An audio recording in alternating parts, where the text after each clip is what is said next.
It's time for City Beat, your source for all the latest news on the city of Thompson. Only on 102.9 CHTM, your radio station. This is City Beat, and I'm Sue O'Brien, and I'm joined by Mayor Dennis Fenske. This is our weekly update from the Mayor about what's happening at City Hall and around the city of Thompson in general. Hello again, Dennis. Morning.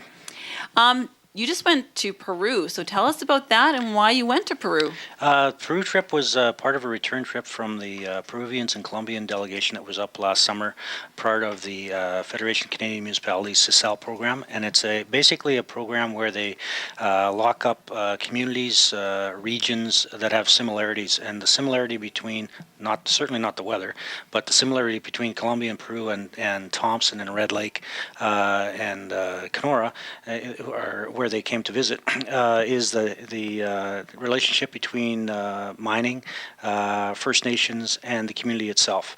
And so we were sharing our relationships and how they're established. In Peru, the government setup is a little different in that they have a central government, and everything basically flows to the top and then comes back down, whereas in our relationships, some of the funds, for example, from Valet through the grant in lieu come directly to the City of Thompson, the School District, Mr. Lake, and the LGD.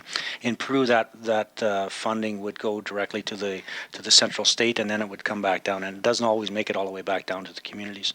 So, but they have very similar problems and issues that we have in regards to skilled workforce, a lack of skilled trades.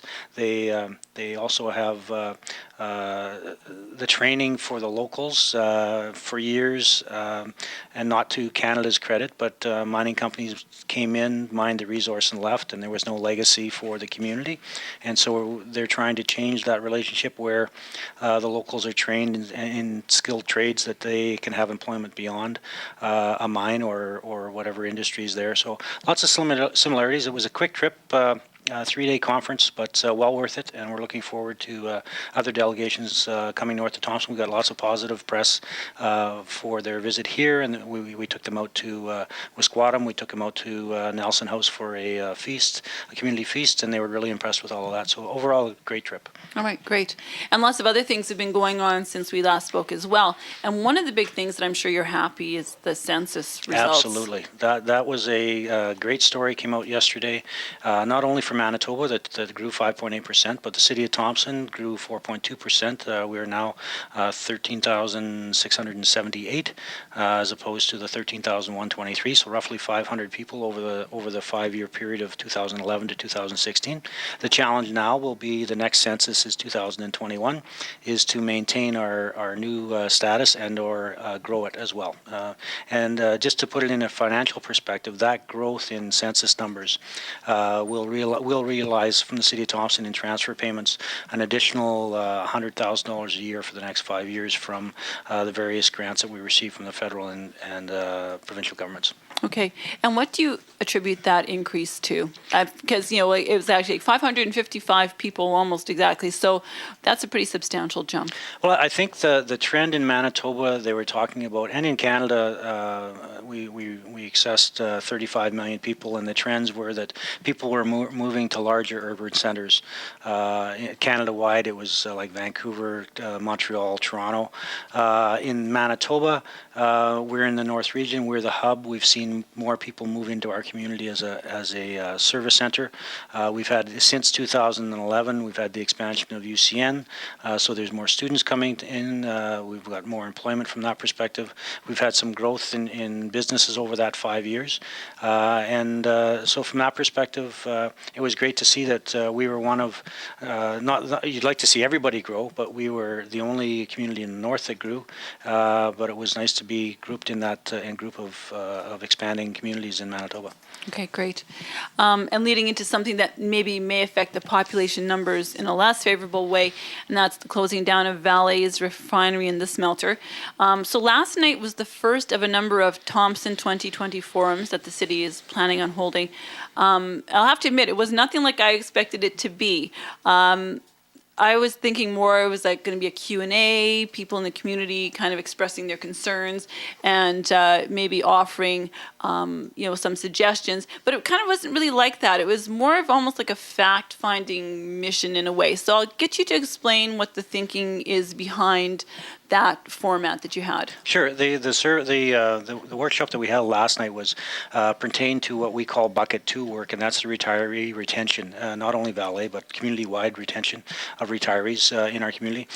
Fortunately, we have one of the higher base incomes in the province for the community of Thompson, and with that, we have a higher than normal benefit package or pension package for some, not for all. And I want to emphasize, not everyone in our community is in that equal financial situation, but those that are, we need to retain that income to our community. And so the fact finding last night was, how do we retain a retiree in our community? What's keeping you here now? What would keep you here longer? Or what's missing that would make you decide to stay now that your job or your employment career may be changing or may be ending, your status is changing?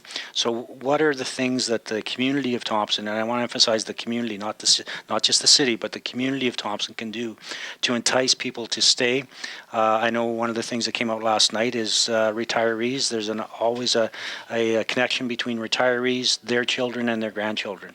So if grandchildren are here, there's an enticement to stay already in place. But how do we to make that greater, not only for the retiree but also for the millennial families and their children? How do we make the quality of life in this community better for all of them, so that we retain those people? Because as you said, in regards to the census news, proof is in the pudding. We exceeded 550, as you said.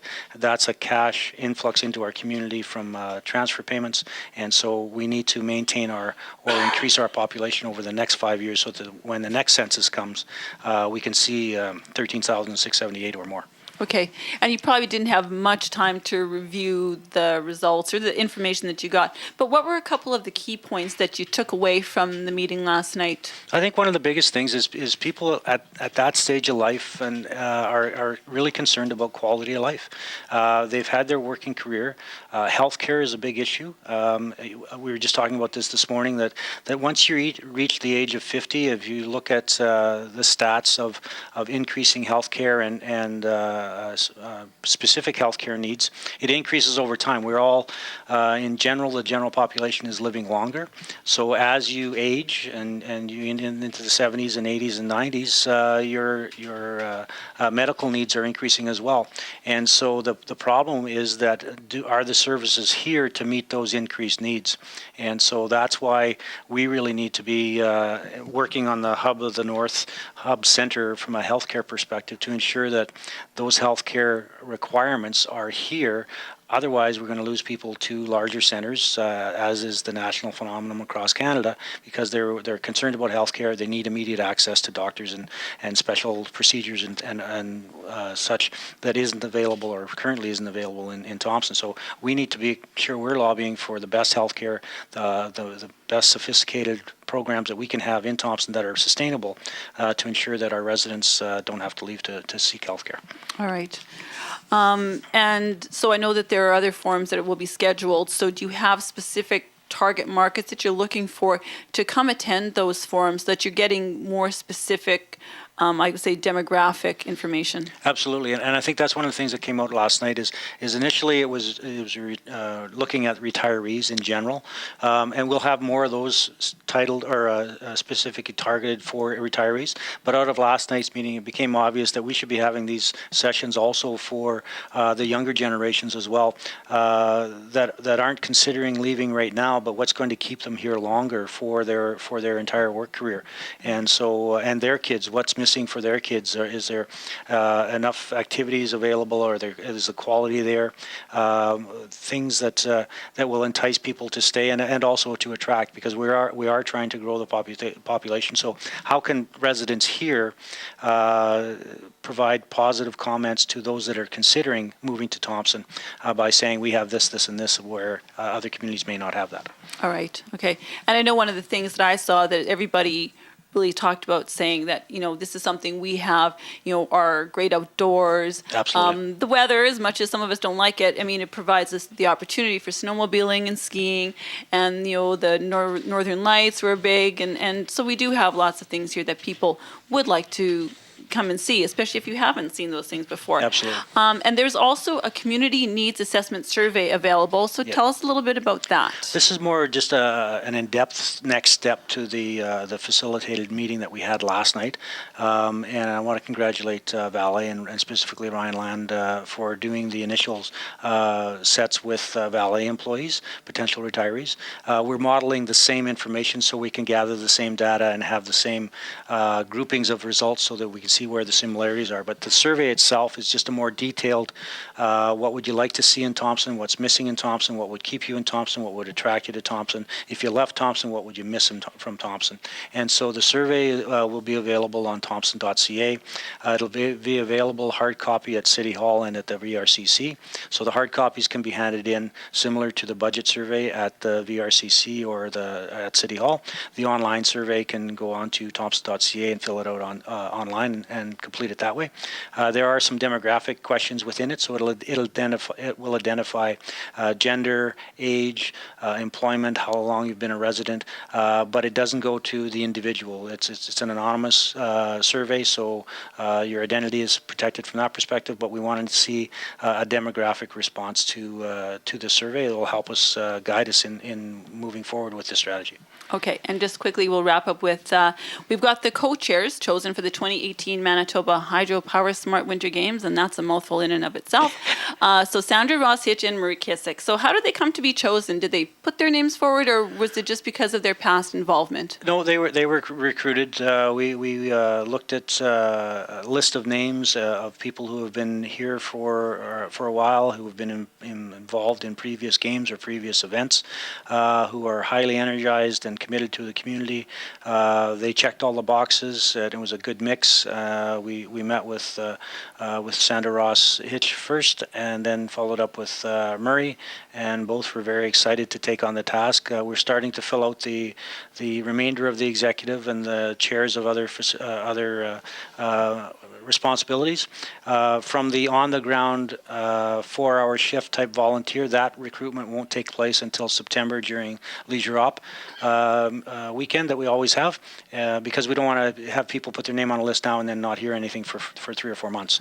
So we'll do the preparation now. We need to have a draft budget prepared by the end of May, when Sport Manitoba and the sport governing bodies will be coming for their first site visit, and then we'll continue to work on that till the end of June. July and August will be kind of quiet. We'll ramp up again in September. There'll be a second visit by Sport Manitoba and the sport governing bodies in November, and then get through Christmas, and then basically you're 6 to 8 weeks away from the games. All right. Well, that time will fly by, that's for sure. Absolutely. Well, I think that's our time for today, Dennis. So we'll look forward to seeing you back here again next week, and then we can talk about the Mun Cup then. Thank you. Thanks for joining us today for City Beat here on 102.9 CHTM. I'm Sue O'Brien. City Beat will be back next Thursday morning at 11:30 with more news about Thompson, only on 102.9.